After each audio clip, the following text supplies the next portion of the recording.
தமிழ் வணக்கம். பாருங்கப்பா, இன்றைக்கி ஆலோ பரோட்டா செய்ய போகிறோம். பாருங்கள், அதுக்கு மாவு ரெடி பண்ணி வச்சுருக்கோம். கோதுமை மாவு தான் ரெடி பண்ணி வச்சுருக்கோம். நல்லா பிசைஞ்சு வச்சுருக்கோம். சப்பாத்தி மாவு நைஸாக பிசைஞ்சு கொஞ்சம் ஊற வச்சு பிசைஞ்சு வச்சுருக்கோம். இப்போ இது மாவு இப்படி உருண்டை எடுத்துக்கிடுவோமே. பாருங்கள், உருண்டை பிறகு இந்த சைஸில் எடுத்துருக்கோம். இந்த உருண்டையை நல்லா வச்சு இதெல்லாம் உருண்டையை பாருங்கள் இந்த சைஸில் எடுத்து வச்சுருக்கோம். இப்போ இதை நம்ம சேர்த்துக்குவோமே. இதுக்கு மசாலா பாருங்கள், பானிபூரி மசாலா மாதிரிக்கு இந்த மசாலா சேர்த்துருக்கோம். பாருங்கள், உருளைக்கிழங்கு போட்டு பானிபூரி மசாலா மாதிரிக்கு இந்த மசாலையை சேகரித்து வச்சுருக்கோம். இப்போ இந்த மசாலா தான் இந்த ஆல் இப்படி நல்லா மாவில் முக்கி எடுத்துக்கிடுவோம். முக்கி எடுத்துகிட்டு நல்லா இப்படி தேய்ச்சிடுவோம்.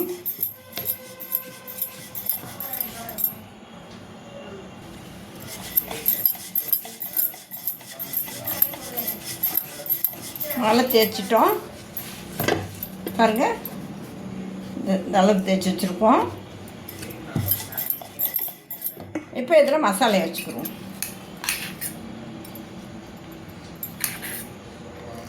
மசாலா இது மாதிரிக்கு வச்சிட்டோம். இப்போ இதை நல்லா அப்படி சேர்த்துக்கிறோமே.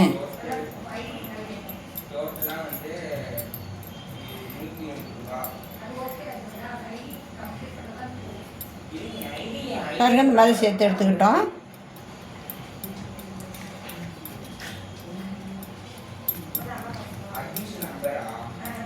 பாருங்கள், இந்த மாதிரி நல்லா ஒன்று சேர்த்து வச்சுக்கிட்டோம்.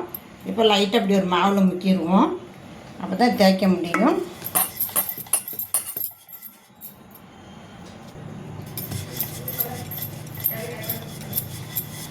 ஒரே சைஸாக தேய்க்கணும், லைட்டாக தேய்க்கணும். லைட்டாக கொஞ்சோண்டு இந்த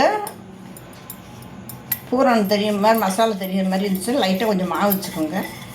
இப்போ தேய்ச்சி முடிச்சிட்டோம். பாருங்கள், சைஸு பாருங்கள். இப்படியே வச்சுட்டு ஒரு ஸ்டவ் பற்ற வச்சுருவோமே.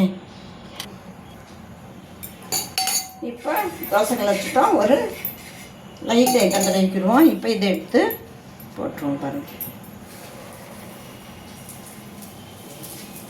போட்டு லைட்டாக கொஞ்சம் எண்ணெய் தடவிக்கணும் மேலே.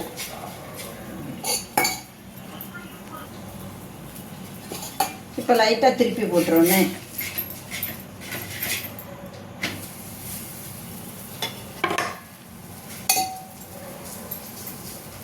லைட்டாக எண்ணெய் தடவைனா போதும்.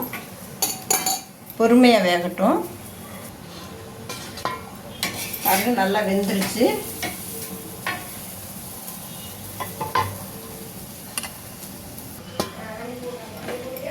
நல்லா வெந்துருச்சு. பாருங்கள், பாருங்கள், அருமையாக இருக்குது.